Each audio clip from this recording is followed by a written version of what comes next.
السلام عليكم، عاملين ايه؟ يا رب تكونوا بخير. النهارده ان شاء الله يوم جديد وفيديو جديد، والنهارده قلنا باذن الله هنفرز البسله. البسله بقى طبعا احنا اتفقنا كلنا من الفيديو اللي فات ان البسله خضار الشتاء حلو. كل الخضار اللي في الشتاء في شهر طوبة بالذات بيبقى حلو، فالبسله اليومين دول حلوه في السوق، وهي بتطلع موسم واحد، فالحقي هاتيها بقى وفرزيها. وبمناسبه كمان ان احنا داخلين علينا شهر رمضان، فقلنا بقى نفرز حبه حلوين كده ونحطهم عندنا في التلاجة. طبعا كل ما تنزلي طبعا السوق وتلاقي البسله هاتي 2 كيلو في 2 كيلو، هتلاقي معاك الدنيا تمام، وبقت عندك حبه منحي حلوين يقضوا السنه كلها ان شاء الله.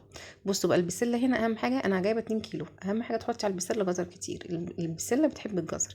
في ناس بتحب الجزر فيها قليل، بس انا بحب الجزر كتير لان الجزر بيخليها مسكره. هنا كده خلصت الجزر ومعاهم البسله. هحط الجزر على البسله. طبعا احنا البسله دي انا غسلها غسله كويسه جدا ومصفياها في مصفى وكل حاجه. حطيت الجزر على البسله وجبت هنا ميه بتغلي على النار، وحطي فيها بيكنج باودر اللي هي لا كربونات اللي هي البيضه ديت، وهننزل فيها بالبسله بالظبط، يعني مثلا قولها 10-20 ثانيه بالكتير. مش هنخلي الميه تجلي عليها. يعني بصي هي كده خدت غلوه، لفتين على طول كده في السريع وتطلعيها. اهم حاجه بقى تجهزي عندك طبق فيه ميه بتلج، بلاش مكعبات التلج الصغيره دي عشان بتسيح وبتخلي الميه برضو في نفس الاحوال، في كل الاحوال برضو بترجع الميه دافيه، يعني ما بتبقاش ساقعه. التلجه الكبيره دي حاولي تكوني قبلها مثلا بيوم مجهزه تلجيه كبيره كده، طلعي فيها الخضار عليها. لازم الميه دي تبقى مسقعه متلجه، والخضار دلوقتي هو طالع دافي فالميه تدفى.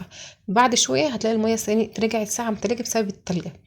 انتوا بصوا حتى كده كمان شويه المعايا التلجه كانت كبيره، بصي شويه وهتلاقيها سجرت، معنى كده ان هي بتسيح من السخونيه. بصوا رجعت يعني ساحت، سجرت شويه، بس هي كده خلاص. البسله عندي اللي حطيت فيها ايديا بسله ساقعه. اهم حاجه ان انت تبقى ساقعه، لان هي لما بتاخد صدمه في السقوعيه ديت بتقفل، يعني خلاص بتوقف السوا بتاعها وبتفضل خضره. بصوا بقى بتصفوها، بتطلعوها في مصفى وتسيبوها تتصفى في مصفى عاديه عشان خاطر الميه اللي فيها كلها ايه تنزل منها وتبقى كويسه. عايزه اقول لكم بقى البسله بتبقى خضره وجميله، وهي ما بتاخدش حاجه على النار وسهله جدا في تخزينها. بس لازم انتوا لما تعملوها حطوا كربوناتو وميه ساقعه.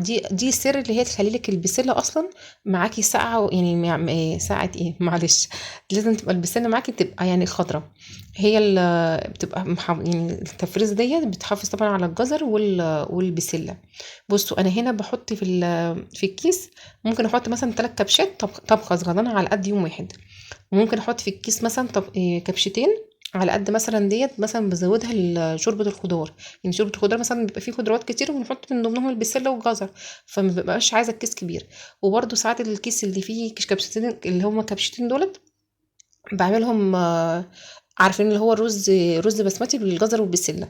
فانتي املي اكياس عندك حاجات، اكياس نصهم مثلا على قد طبخات، واكياس تانية حبه صغيرين على قد استخدام تاني يوم، يعني مثلا شوربه خضار رز ولا حاجه.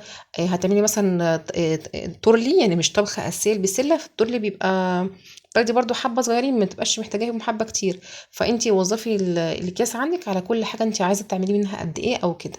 بصوا بقى انتوا هنا لما بتيجوا تعملوها بتطلع منها الهواء. اهم حاجه تطلعي منها كل الهواء وتربطي الكيس من فوق خالص وتبططيها. دي طريقتي في اي يعني في كل التفريزات. انا بحب الحاجه ما تكون متفرزه تبقى نايمه، ما تبقاش واخده معايا مساحه، وبتفك معاكي بتسيح معاكي بسرعه، يعني ما تبقاش في تاخدش وقت كمان في الفك بتاعها. بصوا انا هنا عملت كل الكميه، ما شاء الله طلعت لي كميه حلوه. جربوها ان شاء الله وهتوفر معاكم كتير في رمضان. مع السلامه.